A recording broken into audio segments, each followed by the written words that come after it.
It's time now we get into the show. We got a great show. We might as well get it on the run here with our first guest. He is a comic writer who is the one of the minds behind That Texas Blood. He also has a new story in the Oni Press book Xino, #1 that came out this week, and has also written the one shot Hell is a Squared Circle for Aftershock Comics. Please welcome to the program, Chris Condon. Howdy. How you Ah, doing? pretty good. How you doing, man? Doing well. Doing well. That's good. Having That's another good. day. Yeah. That's awesome, man. Yeah, because I'm really glad that we got you on the show. Of course, I got to meet you at the Toronto Comic Arts Festival and Hmm. tell you, face to face how much I enjoy That Texas Blood.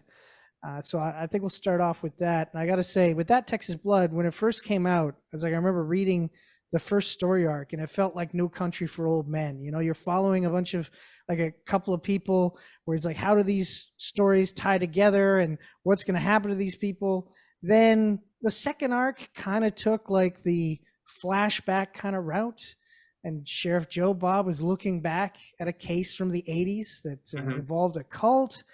Then you just went straight to the past to the third arc, no flashback sequences, set in the 90s with a serial killer in the middle of a snowstorm. By God, this book keeps evolving into more and more Southern fried noir. I'm just digging it. Was that always the case? Was your plan to always kind of shift with the narrative, or was that something that happened organically? Yeah, I mean the idea. So I mean it's in our pitch that we sent to Image. We basically we had, I think it was 8 pages of story that we sent, and it was essentially the climactic ending of issue 1. Um, which Jake ended up redrawing and recoloring and all that. But it was like a version of that ending of issue 1 was the beginning of our pitch, and then the end of our pitch was sort of what we thought a series could be. And I didn't get into specifics exactly, but I did say that, well, we could. There's one arc that we want to do that's set in the 1980s called Eversol, 1981. Uh, and just kind of exploring this place and the people that live in it across time, so it was always kind of there. But in terms of the specifics of it, that all sort of happened organically. So like I said, I did have an idea for Eversol. I didn't exactly have an idea for what the serial killer arc was, aside from the fact that I wanted to do. I thought it'd be fun to do an arc that was set in a blizzard, as a serial killer comes into town. And I had a title that I had actually come up with for a different story, but I liked the title, so I carried it over, and it was "The Snow Falls Endlessly in Wonderland." Um, so that sort of just became its own thing, and then now we're doing the Enfield Gang Massacre, which is technically it's its own thing. It's technically a spinoff. Um, but yeah, it's fun to be able to play in this universe that we've created, and not even in a universe really. It's just a county, right? But it's fun to be able to um, make stories with these same characters, and not even we could also explore their lineage, going back to the 1870s. So that's fun too. It's just to sort of see where the county comes from, and how people become the people that they are, and how they got to where they're at and all that. But yeah, it's a little bit of planning and a little bit of just organically it found its own way. So both happening at the same time. That's awesome. Yeah. Well, I Yeah. think that's writing in general. I mean, the second issue of Enfield, which obviously I'm not going to give you spoilers for, but the ending of issue 2 of Enfield, I didn't expect to be what it was. I had expected to go a different way, and then I found myself in a corner, and I was like, "Oh my God, I'm heading this one way," and I didn't think I was going to be heading this way, because it's much darker, it's much harder to get out of this one way, but I felt it was necessary to go there, based on how the story was evolving. Because it's like I can have an outline, I can have ideas of where I want to go with a script, but once I'm actually scripting, and I'm laying out panels and I'm writing dialogue and figuring out the story, uh, a lot of the time it will just organically evolve and it will become its own thing. So and that's one of the things that I love about writing the actual script. I've been writing pitches and sending them out to different publishers and all that, and I kind of hate it. I mean, I like the idea of having more series and one shots and what have you, but it's a bummer to send out a pitch because I feel like the pitch is only this malformed thing. It's Yeah. not what it's actually going to be. So it's frustrating for me on one end, but I understand the necessity of it. But it's because it's very much like I said, it just organically is its own thing at the end of the day. Right. Yeah, as I was reading the book, now I'll admit, Andrew has been talking about this for a long time, but for me, I'm coming late to the game, but I'm glad to join the game at this stage, regardless, because it's a ton of fun to read, even as dark as it can be, obviously. But I was just wondering if you could speak a little bit to, because one of the things I love about this is that the book is so accessible to even like non-hardcore comics readers, right? Like somebody could jump into this book and read it and then get a sense of what comics can be, like versus what a lot of people's opinions, like, because they think they see Marvel, they see DC, like all those things, and they think, oh, superheroes and Thor and Iron Man. And that's not what all comics are about. Like there are comics like yours that are dealing with heavier, more depth-filled stories than just your superhero villain dynamic. Yeah, I mean, for sure. I mean, I think one of the things that we do is we put character first. Um, Dialogue is always a big thing for me when I'm writing a script. I always repeat the dialogue to myself. I say it out loud. I act it out when I'm writing it, so I try to get it to be as authentic as possible, just to myself. If I can't sell myself in the dialogue, then it's not working, and I might as well just cut it out. Um, but also, I feel like one of the strong things about both Jake and myself, and one of the things that I think that our collaboration thrives on is our visual storytelling. I think that we're able to tell a story. Like, for example, the Snow Falls Endlessly in Wonderland, the serial killer arc. I don't know if you caught up with that one, but it's essentially a it's a largely silent comic. There's not a lot of dialogue in that comic throughout the 6 issues. It's very minimal dialogue, and that was on purpose because it's essentially all the characters are isolated, right? They're all by themselves, and so if you're able to keep people on the hook for 6 issues and keep them thrilled, worried about the characters, worried about what could be in the house, yada yada. I think that speaks to the visual storytelling in the comic. I mean, that's one thing that we really tried to do. I mean, we talk about it. I mean, it's in the script, but it's also when Jake translates the script into an actual comic book. It's one of the things that he tries to really push the envelope on, and that's one of the things that I mean we're doing with Enfield as well. We're trying a different we're trying a different style in terms of how we're telling the story. We're doing it mostly. It's mostly 3 panels per page and splash pages. We're trying to minimize the amount of panels that we have per page. There's definitely, I mean, there's exceptions, but it's mostly 3 panels per page and then splash pages, and that was that was sort of us coming at it from the perspective of watching an old Western, watching an old John Ford Western. You're watching widescreen, VistaVision, CinemaScope, like that kind of thing. And we wanted to capture that feeling of it. And also just try something new and see if we can do it and do it successfully. And I mean, just having looked at the first issue at this point, I do think that that's something that we were, pardon my dog. He disagrees with me, but So you always, it's always the people closest to you that are your worst critics, definitely. But yeah, I don't know.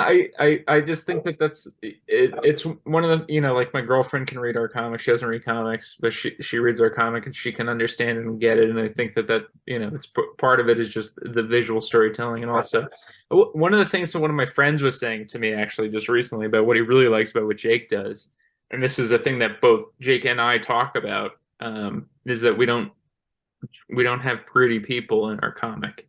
They look like real people. And I think that's another thing is that we like, for example, again, in the Snow Falls Endlessly in Wonderland, there's a character who runs the Ambrose County public radio station.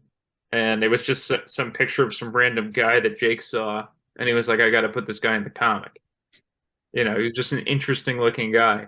And I think that that's one of the things that we add to our comic is, these people are real people. You can imagine yourself running into them at some point in your life, whether it's in your own hometown or whether it's, out visiting Texas. It's like that's really it's something that we try to bring to it is a sort of realism to it.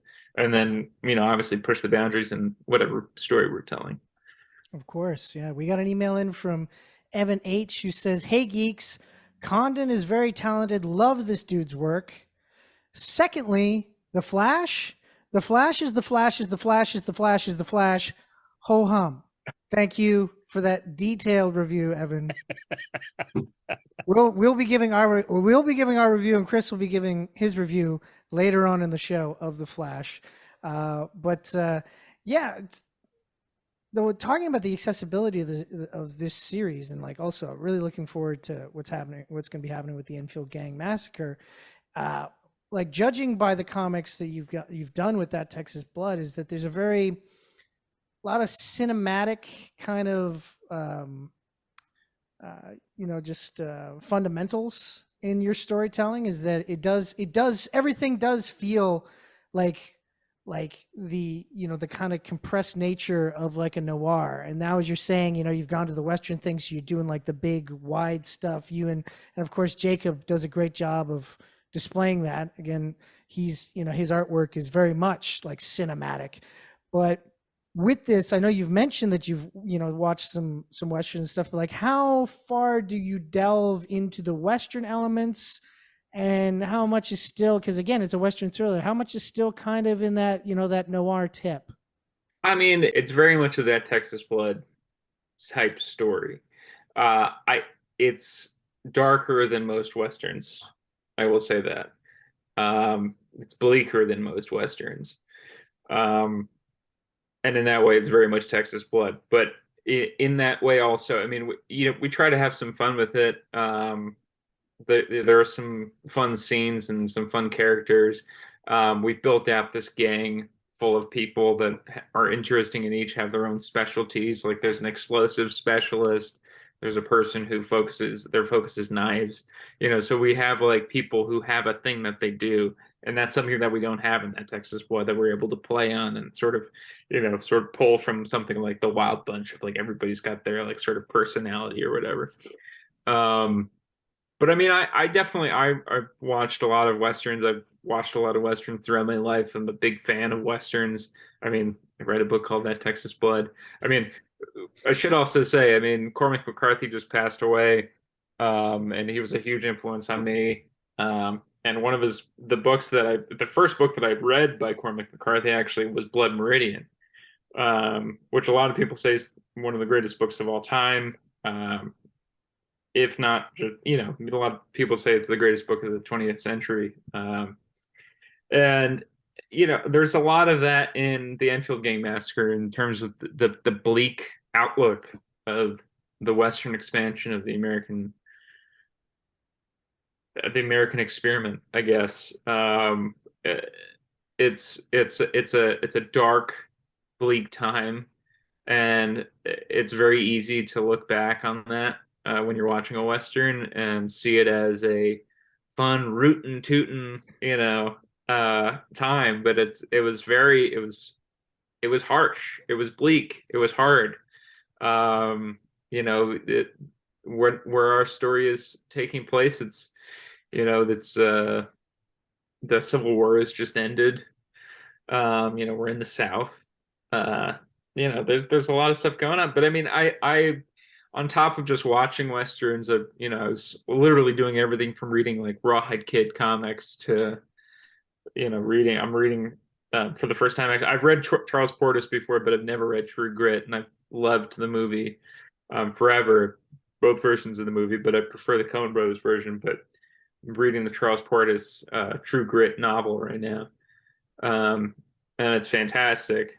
And but I also talked to a West Texas historian, talked to him about the time, and he actually influenced a very specific thing in our comic, which is the main villain, not a villain from his perspective, of course, but the main villain I had him as a U.S. Marshal, and in talking to this West Texas historian, he said, "Well, it would have been a Texas Ranger, because the Texas Ranger would override any other law in the county.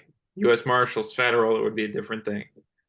So, well, okay, that's interesting, and so then I started picking up books on Texas Rangers and reading books about Texas Rangers and kind of just studying it, and then studying the area that our comic is based on. So it's our fictional county, Ambrose County, is based on. There's a few counties. There's Brewster County, Presidio County, and Jeff Davis County.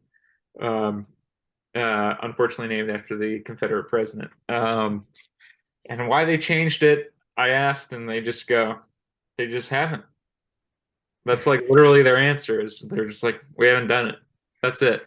Like, that's well, we're up in Canada, and I believe for a long period of time there was a town called Swastika, Ontario, and they just kind of kept their name all the way up into the 80s. So there you go. But it's interesting to look at the history of those places, the real places, and to try to figure out a way to fit that into our fictional county, kind of compress it and boil it down and make it able to fit into a 6-issue miniseries. And one of the big things that stuck with me is the fact that there's the fort, which is in real life is Fort Davis. In our fictional county, it's Fort Lahane. And it's been that since issue 1. But it's, there's a real fort where the Union Army is stationed.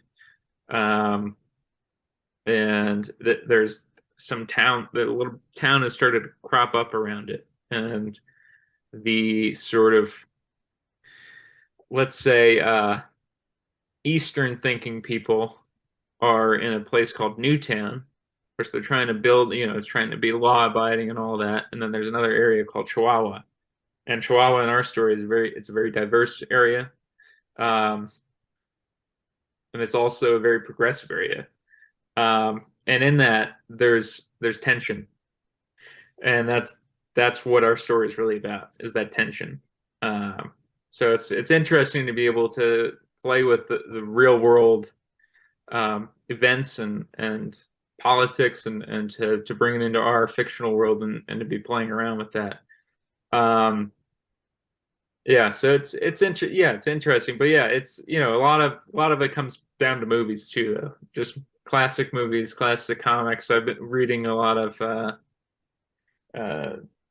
Sergio Topi, and watching a lot of Sergio Leone. Of course, you got to get the spaghetti westerns in, definitely. Yeah, definitely. for sure.